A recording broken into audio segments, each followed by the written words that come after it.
Yeah, I'm Ken Evers Hood. I'm pastor of Tualatin Presbyterian Church, and I wrote a book called The Irrational Jesus, Leading the Fully Human Church. I wrote this book because I love pastors, I love church leaders, and I am hopeful that this can help them to do what they do better and to avoid some of the predictable mistakes that we make. Yeah, irrational is it's a term of art, and it comes from my work with a guy named Dan Ariely, who's a behavioral economist at Duke. And Dan directed the work that I did there. And a behavioral economist, basically you've got all these beautiful econometric models of how rational people should behave. And then Dan uses experimental psychology, these clever experiments, to see how real human beings actually behave. And not only are we not rational all the time, but we are irrational in predictable ways. So, for instance, a classical economist would say people are always self-interested. They kind of abstract people down to this simple way. So we're always self-interested, and we always maximize our utility in these kind of perfect ways. And Dan will discover all these quirky ways in which people don't. For instance, there was this Israeli daycare where they had this beautiful sense of family, but every now and again the parents would show up a little bit late, and they'd be, picking the kids up a little bit late. So the teachers decided, it's not a huge problem, but why don't we impose a fine? Why don't we put a little penalty on this? And, rationally, you would want to avoid having to pay more money, so they thought this will fix the whole problem. It actually made the problem skyrocket. So people started coming late all the time. Now, classical economists would say things like, well, the people simply figured out it was worth more to them to be a little bit late. No big deal. They're just selfish. Dan will say that's hopelessly cold and that doesn't understand how human beings actually are. The reality is they had this sense of family. They had this sense of community. And as soon as you introduce money and this penalty into it, then it eroded that sense of family and that sense of care and warmth, and then people behaved like these cold financial actors. So he'll look at all these types of factors where we aren't just these pure calculators, but these actual warm human beings that don't always act in our perfect self-interest, and thank goodness for it. So in that sense, Jesus is someone who's going to be emotional. Emotions, strong emotions particularly, are places where we don't always make these easy, predictable calculations. He's subject to error. He makes mistakes sometimes. And he's subject to cognitive bias. So an example on this is, there's a great story where he's trying to get away. He's tired, and he goes to Syria, and he's trying to escape. And we know about something called decision fatigue, where we don't make our best decisions when we're tired and depleted. And this woman comes, and we'd probably call her a nasty woman today, because she comes and she bugs him and says, my daughter's sick, and we're like, oh, he's just trying to get away. And we're thinking it's Jesus, so of course he's going to heal her, except he doesn't, right? He says, it's not fair to take the food from the children and to give it to the dogs. It's a horrible thing to say. It's really a racial epithet, a slur, calling the Syrian woman who's not a Jew a dog. But commentators who can't allow Jesus to be fully human, commentators leap all over doing hermeneutical gymnastics, trying to figure out how it is he's maybe not saying what he's clearly saying. So like one of my favorites is he uses the word here, tois kunarios, which is the diminutive for dog, like he's just calling her a little puppy. So it's really kind of cute, which I think just stretches credulity. It's much simpler and easier to acknowledge that Jesus in his full humanity is subject to the same stresses and cognitive biases and heuristics that the rest of us are. And then when he's confronted by her, because she says, yes, but even the dogs get the scraps, he realizes he was bested, and then, acknowledges that, and then does heal her daughter. So with Jesus and bias, one of the questions I get a lot is, but isn't bias sin? Which initially was how I thought about it. But here's the thing. Cognitive bias is simply, it comes from how our brains and how our bodies are constructed and process information. They're predictable blind spots that are really built into us in terms of our humanity. An example that I have is when you get into a rental car. The first thing that you want to do in a rental car is probably, after you mess with the radio, you fix your mirrors so that you can see, into the spots that you can't see normally. And you don't think of yourself as a bad person. Like, I can't see into my blind spots, and so there's something defective with me. No, you just realize I have that blind spot, so then I need to adjust for it. So having blind spots themselves, having weaknesses, being tired, this is not sin. What I would say, though, is not acknowledging that we have these weaknesses, thinking that we see the whole when we really don't. That is really where sin comes from. So that's what I'd say for Jesus. Paul's a different story. One of the things that behavioralists like Dan that I studied with like to do is they like to play games. So there's a whole discipline called game theory, which at Princeton was started by a guy named John von Neumann and Oscar Morgenstern, who is an economist. And they were trying to figure out if the conflicts that people experience, there seem to be patterns in them.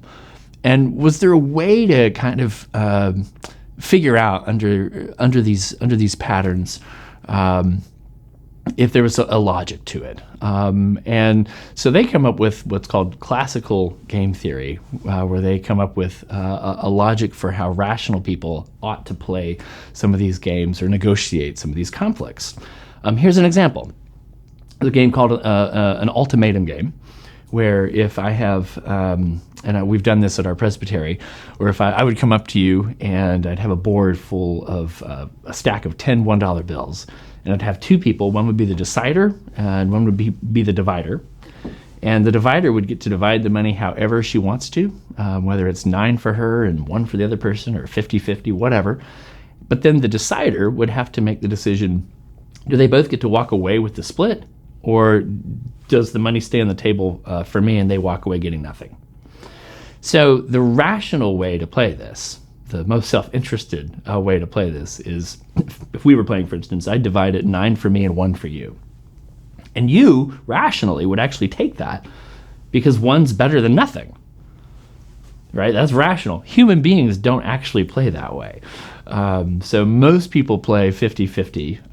And most people are willing, if I split it 60 for me and 40 for you, most people are willing to take that. But if the split becomes too unfair feeling, then you at some point just say, I'd rather have nothing than see you get that much more. So it's irrational, but it's also called fairness or justice, right? So Paul, in his relationship with the communities that he starts, I think of him in the context of a different game. And the game, and it's one that many people have heard of, it's called the prisoner's dilemma, where, without going into it in too great of detail, it's a dilemma in which it would be best if these two people cooperated, but there's an enormous temptation for one of the individuals to defect or throw the other guy under the bus. And a guy named John Nash, the beautiful mind John Nash from Princeton, he has shown mathematically that the rational way to play that game is to never, ever cooperate. So always defect against this person, even though if they both cooperated, both would be better as a community. So the rational way to play is to never, ever, ever, ever defect. However, there have been folks that have come along since. So a guy named Robert Axelrod played thousands of iterations or repetitions of this game using computer programs, and he was trying to figure out what's the strategy that's going to be the most robust. And they thought it was going to be the meanest and the most complicated. Turns out there was a mathematician, a peace advocate named Anatole Rappaport from Toronto, who came up with one of the simplest patterns of playing this game. It's called tit for tat. Tit for tat's nice in that you always start off in this game cooperating with the other player. Then, if the other player defects or throws you under the bus, you do defect once back against them. So it's tough in that sense, but then it's forgiving. So it models forgiveness by as soon as you defect once, then you go back to cooperating. And then that's it. It's completely clear and consistent. So there's this sense of wanting to build up the body, so being cooperative by Paul by starting these pockets of resistance, these churches all over the Mediterranean. It's an amazing willingness to trust and be cooperative.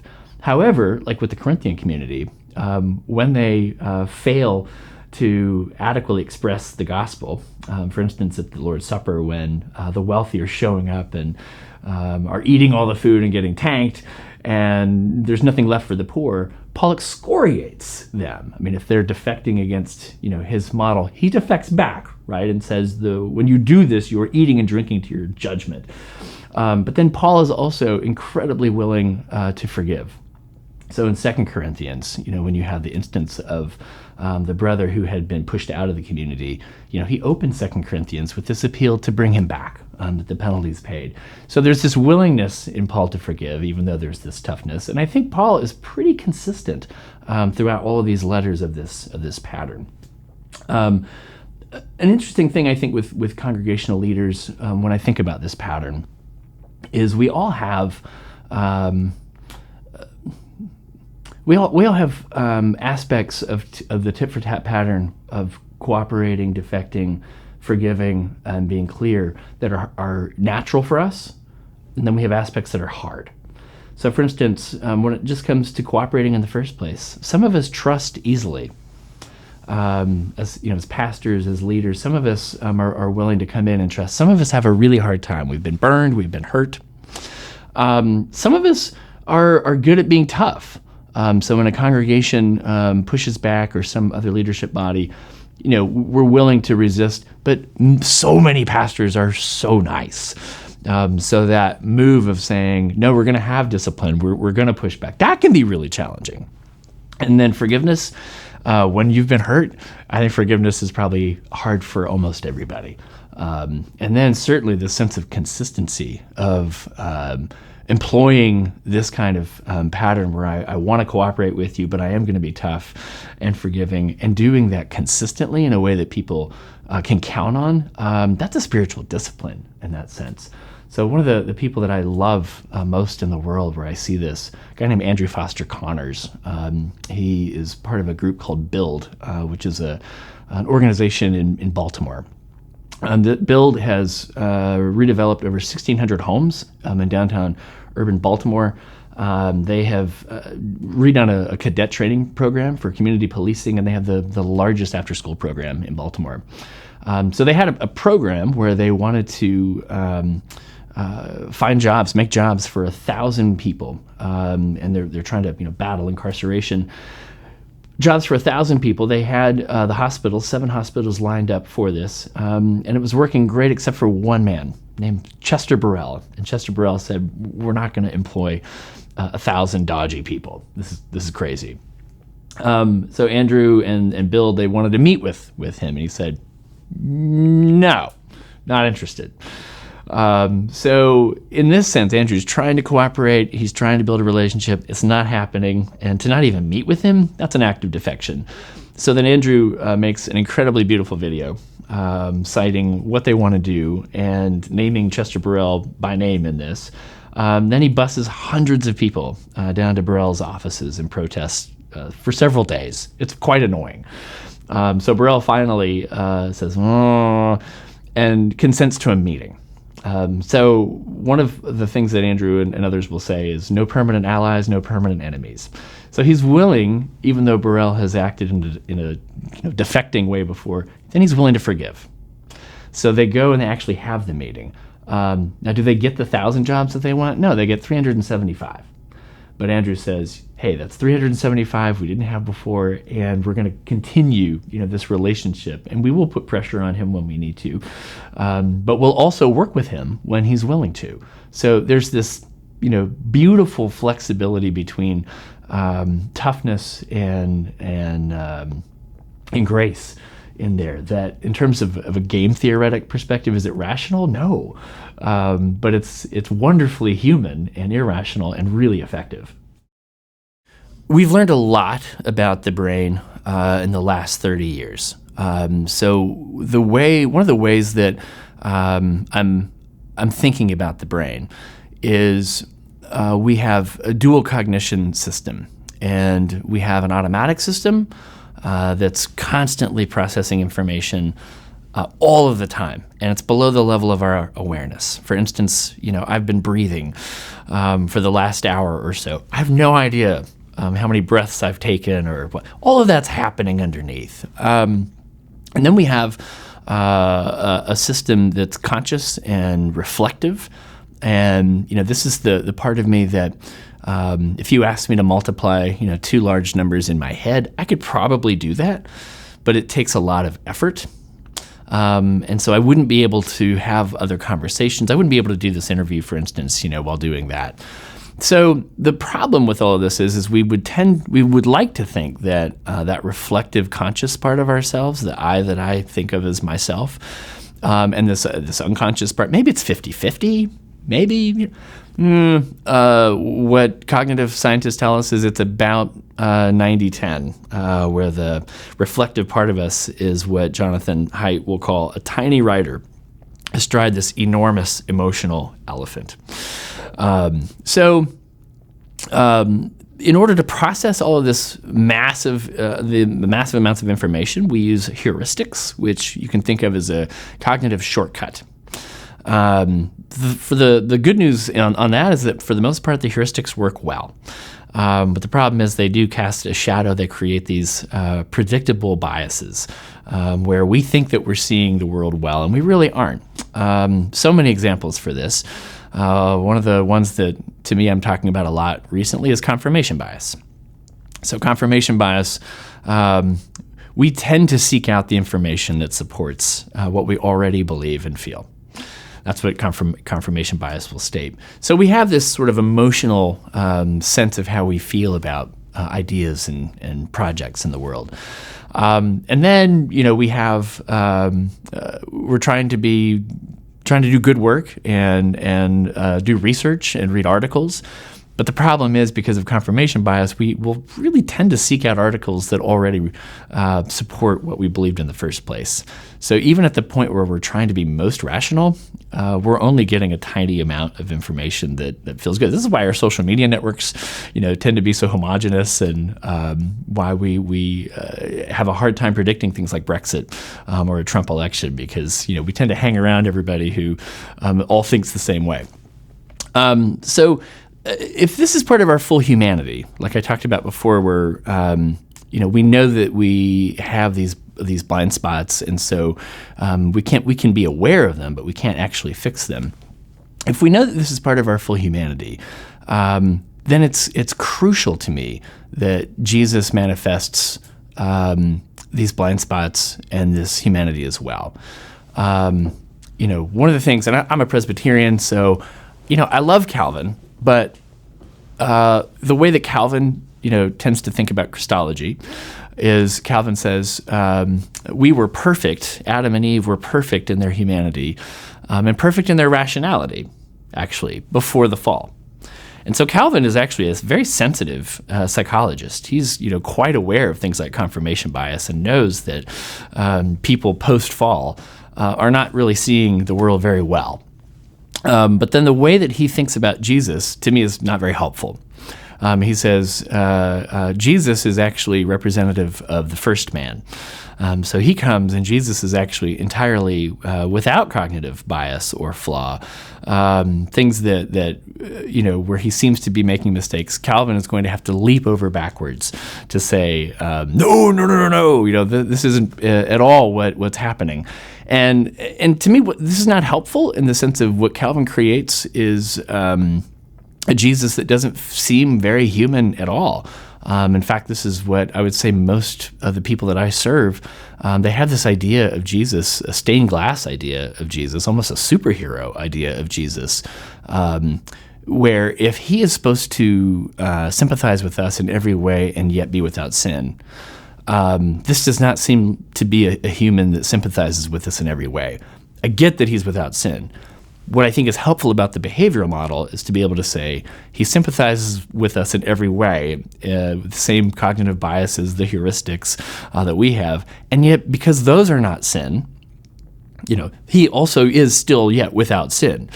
To me, the crucial point is saying that sin is not so much not being able to see the world entirely, but the arrogance of trying to pretend that we do see the world as if we do see it in its entirety. That frightens me much more than people willing to go, I may be missing something here. How do you see it? Help me out. In Mark, when a man comes to him, it's one of my favorite healings. A man comes to him, he's blind, and Jesus, scoops up some dirt, spits in it, and puts it on his eyes. And Jesus goes, well, how is that? How did that work?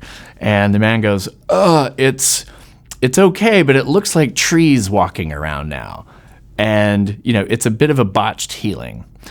So then Jesus does it again. He repeats the condition, he repeats the treatment and says, well, how is it now? And the man says, it's great, I can see again.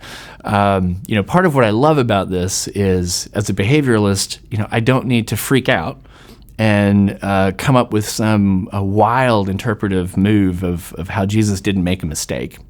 I can say, he's in his full humanity, he can make mistakes. But then he also, he does it again. He tries again. And he repeats, an action and gets it right.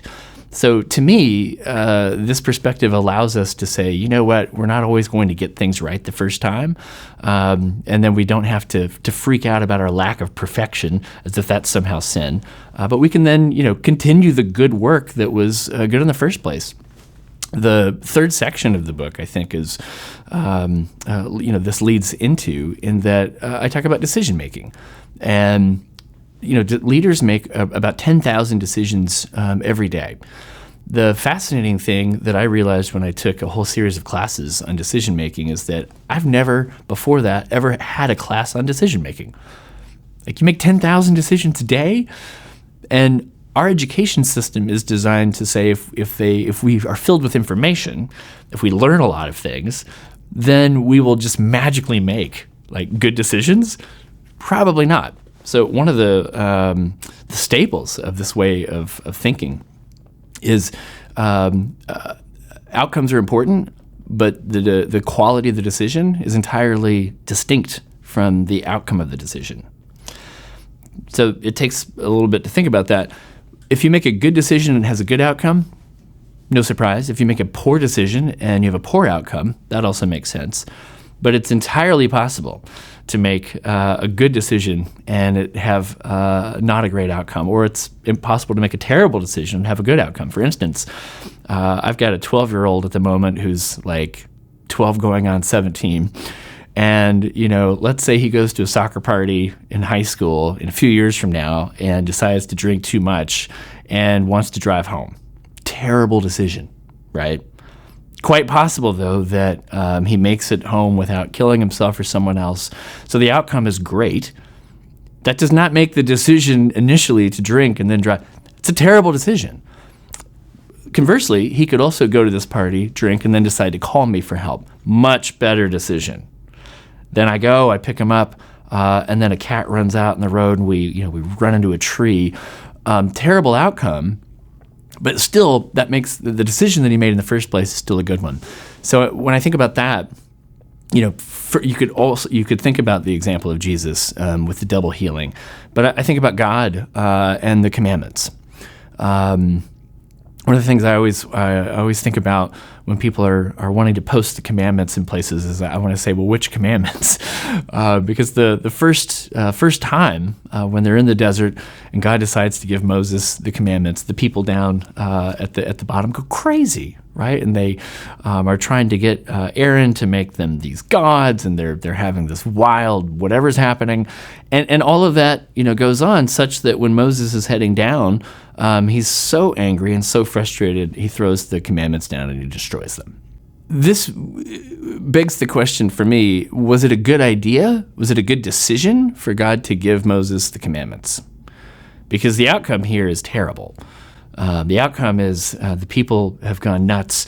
Moses destroys the tablets, and then a fair number of them get killed at the end of this. So terrible outcome, but clearly it's a good decision to offer the law in the first place, because in a few chapters later, God does it again and says, you know what, let's try this again, and gives the second tablets of the commandments. And then these are the commandments that we've had for thousands of years. So sometimes, you can make a decision that's a good decision. It has an initial poor outcome, but the decision itself was good.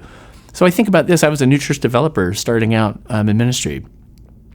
Starting a new church, if it goes well, people leap out of the woodwork to say that was a great decision. We picked the right person, the right place. But if a new church development fails, which in my presbytery that's happened, then you have people leaping out of the woodwork to say, oh, see, that was a crazy model, shouldn't have done that. We automatically make these assumptions. If it's a good decision, then there will be a good outcome. And when we do that, we will reward poor behavior. We will reward people that get lucky, and we will punish people that make good decisions that over time, if we support them, we'll see fruit flourish. So as a pastor, how I stumbled into this is just trying to lead people and making mistakes. Whenever you're trying to do anything, you're going to make a lot of mistakes. So many moons ago at this point, our congregation, and I serve a mixed group. We have a lot of progressives, but we have some conservative theological folks as well. And years ago, before our before our denomination supported gay lesbian ordination and marriage, we had a fair number of our progressives come to our session, our decision-making body, wanting our session to make a statement of welcome, and our church is a welcoming place.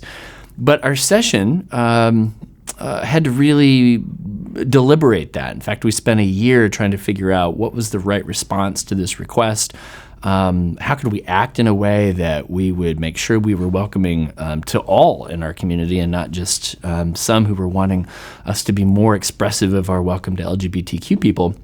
So it took our session a year of deliberating. It was a long time. Finally, we came up with this, what I thought was an elegant, beautiful, moderate statement that didn't do everything that the group that came to us asking for wanted, but it also pushed the folks that didn't want us to do anything. It pushed them a little bit. So we thought this was fantastic. So at our annual meeting, I basically handed this decision that this decision-making body had made to them as if this was this lovely gift. And for some of them, it was the first time they were hearing any of this. So they freaked out. I wound up getting a ton of letters, angry letters, and they weren't people that had this theological bone to pick as much as they were saying, you can't make decisions like this and just give them to us. And I realized I had done a great job of focusing on the session and working with them, which took a year to get them all in a certain place. And we just handed this decision cold to folks. And we have in our congregation something that I would call authority bias, which is anything that just gets a decision that's made by the session and then offered is not going to be taken well. I think it's an Oregonian thing. We're pioneers. We're independents.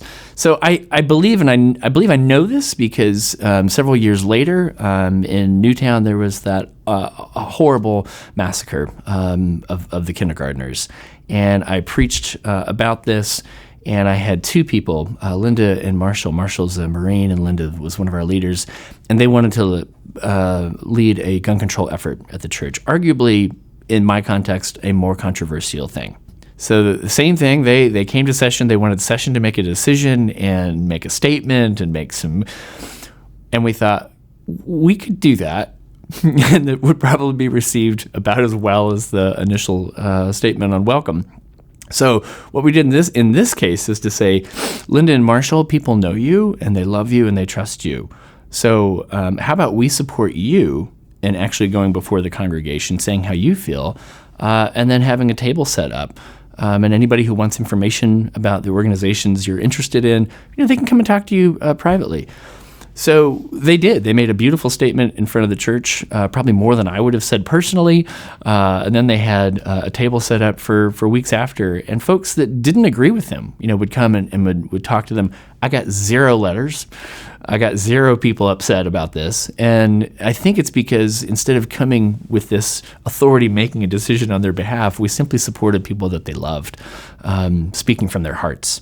And in that sense, we achieved, I think, something that we all wanted because we learned about the biases of our community.